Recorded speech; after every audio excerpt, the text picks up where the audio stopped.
दोस्तों, आपको एक ऑफ़र आया है एक नई कंपनी में काम करने का और एक और आपके पास ऑफ़र है जिसमें एक में आपको पैसा चुनना है, दूसरे में एक्सपीरियंस, नई चीज़ सीखने को मिल रही है, तो आप क्या चुनेंगे?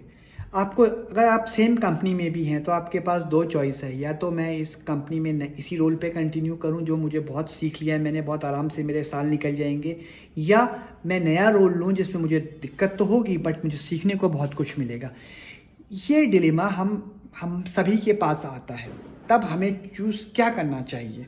ये चीज़ पे मैं आपको एक स्टडी मैंने पढ़ी थी, सोशियोलॉजी थीम्स एंड पर्सपेक्टिव नाम की एक किताब है, हार्लोम्बस एंड होलबॉर्न ने लिखा है, जिसमें उन्होंने डेविस एंड मूरे की स्टडी कोट की है, some principles of stratification paper से, जिन्होंने डेविस एंड मूरे ने 1945 पे लिखा था। इसमें इंटरेस्टिंग बात ये है इस पेपर में कि इन्होंने एक बात बोली थी डेविस एंड मूरे में कि सोसाइटी में तो स्ट्रैटिफिकेशन होगा, लेयर्स बनेंगी, लेकिन सोसाइटी को अच्छी तरीके से काम करने के लिए कुछ रोल्स को रिवॉर्ड करना पड़ेगा और उनको उसने क्रिटिकल पोजीशन डिफाइन किया है।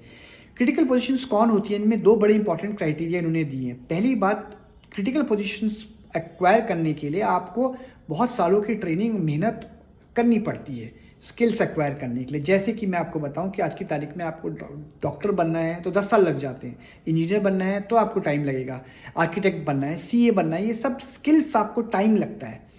दूसरा चीज़ उन्होंने बोला था कि इन रोल्स में एक और चीज़ होती है कि इनको रिप्लेस नहीं कर सकते। जैसे मैं एग्जांपल सर्जन का दूं, एक रिसेप्शनिस्ट का काम सर्जन कर सकता है, बट क्या सर्जन का काम रिसेप्शनिस्ट कर सकता है? ये नहीं कर सकता। इसीलिए इन स्किल्स की डिमांड होती है और सोसाइटी इसमें ज़्यादा पैसा और ज़्यादा इज्जत देती है इन रोल्स को। अभी हम लोगों को ये सोचना है कि हम इस कुछ भी ऐसा रोल लें जिसमें 2 क्राइटेरिया मीट करें तो हमारी लिए वो बेहतर होगा। दूसरी चीज़ मैं आपको एक मज़े की स्टडी पर्सपेक्टिव जैक वेल्च के बारे में बताऊंगा। जैक वेल्च, आपको बहुत लोगों को पता होगा, वो जनरल इलेक्ट्रिक के सीईओ रहे और उन्होंने कंपनी का बहुत प्रगति में उनका बहुत बड़ा योगदान रहा था। उन्होंने एक किताब लिखी है, Jack straight from the gut.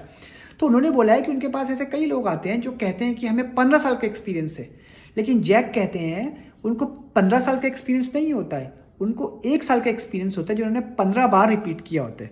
तो हमारे साथ भी ऐसा होता है, हम एक काम किए जा रहे हैं, साल भर हम कंफर्टेबल हो गए, लेकिन हम सीखते नहीं हैं, हमारी ग्रोथ नहीं होती है, हमें स्किल एक्वायर नहीं होता, नया एक्सपीरियंस नहीं होता है।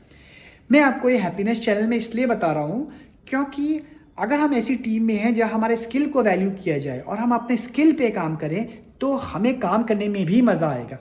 ठीक है, थैंक यू।